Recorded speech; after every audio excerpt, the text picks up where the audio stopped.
Hello and welcome back to our channel. Today, we'll be studying the poem, Indian Weavers. Whether you are a class 12 student or just a poetry enthusiast, stick around because we've got a lot to cover. Let's start.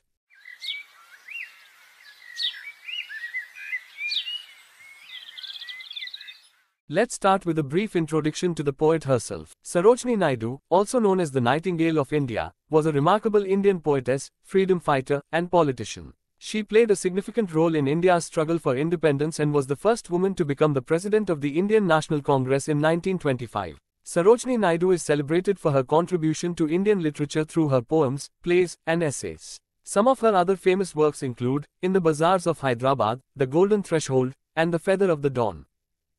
This poem celebrates the craftsmanship of weavers and highlights how their work encompasses both joyous and sorrowful moments in life, from the birth of a child to the marriage of a queen and ultimately to the passing of a loved one. Sarojini Naidu's poem beautifully captures the essence of these different life events through the imagery of the garments woven by the weavers. The poem consists of 3 stanzas, each with 4 lines. The rhyme scheme for each stanza is as shown. The poem has been written in iambic tetrameter. This means that each line consists of 4 metrical feet, and each metrical foot consists of 2 syllables, with the stress falling on the second syllable. The consistent use of iambic tetrameter gives the poem a rhythmic and structured quality. The combination of the rhyme scheme and meter contributes to the poem's musicality and helps create a sense of unity and coherence within each stanza, even as the poem explores different themes and emotions in each section. Let's explore the various poetic devices used in this poem. Alliteration is the repetition of initial consonant sounds in a sequence of words within a line or stanza. Consonance is the repetition of consonant sounds, especially at the end of words, in a line or stanza. Imagery refers to the use of vivid and descriptive language that appeals to the senses to create a mental image or evoke a particular sensation. Inversion involves reversing the typical word order in a sentence or phrase, often for poetic or rhetorical effect. Metaphor is a figure of speech that compares 2 unlike things by stating that one is the other to create a vivid or symbolic meaning. Repetition is the deliberate use of the same word or phrase multiple times for emphasis or to create rhythm. A simile is a figure of speech that compares 2 unlike things using the words like auras to highlight their similarities.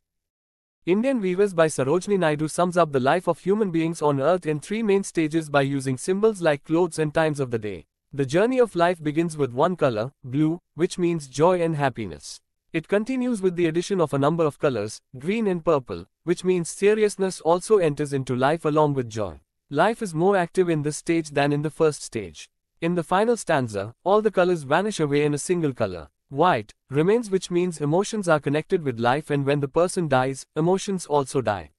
The poem also celebrates the craft and skill of Indian weavers. It highlights their artistry in creating garments that are not just functional but also rich in symbolism and cultural significance. The weaver's work is portrayed as both a vocation and an art form. These themes contribute to the depth and universality of the poem, making it relatable to readers across different cultures and backgrounds.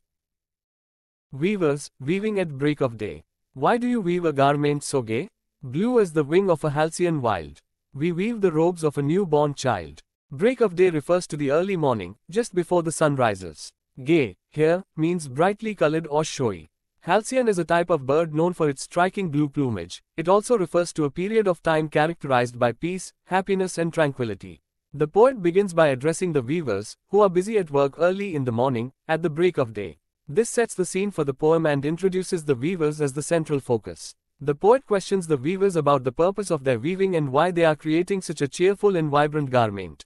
Here, the weavers respond to the poet's question, explaining that the garment they are weaving is as blue as the wing of a halcyon wild. This simile compares the color of the garment to the vivid blue of the bird's wing, emphasizing its brightness. The weavers reveal that the purpose of their work is to create clothing for a newborn child.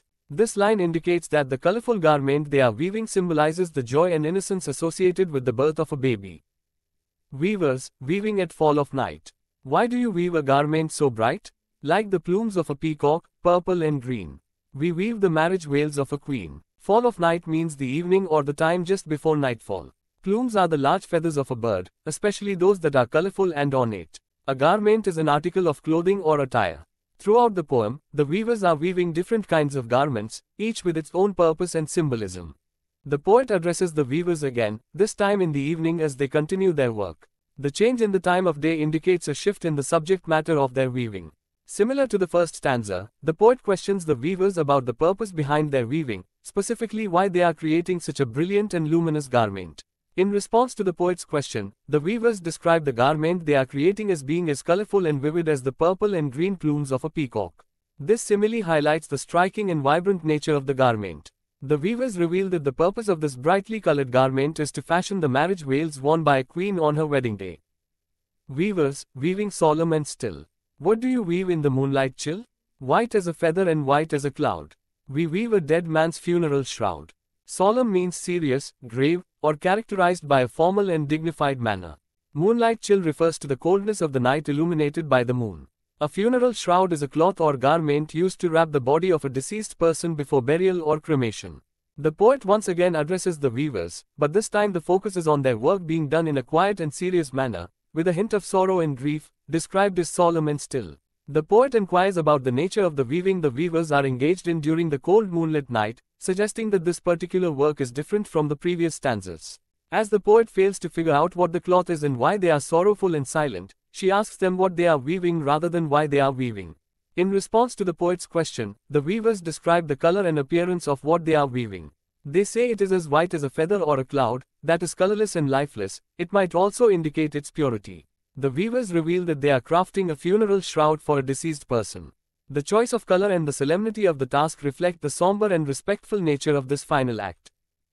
The poem, Indian Weavers, by Sarojini Naidu is a concise yet evocative exploration of the artistry of Indian weavers and the significant life events they symbolize through their craft. The poem is structured into 3 stanzas, each representing a different phase of life. In the first stanza, the poet addresses the weavers, who are diligently working at the break of day. She asks them why they are weaving such a vibrant and joyful garment, to which the weavers respond that they are creating robes as blue as a wild halcyon's wing for a newborn child. This stanza symbolizes the happiness and innocence associated with the birth of a baby. In the second stanza, the poet again inquires about the weaver's work, this time during the evening. She questions the purpose of weaving such a bright garment. The weavers explain that they are crafting a garment as colorful as the purple and green plumes of a peacock. This garment is meant for a queen's wedding, signifying the grandeur and magnificence of the occasion. The third and final stanza shifts to the moonlit night, where the poet asks what the weavers are weaving in the chilly moonlight. The weavers reveal that they are creating a garment as white as a feather or a cloud.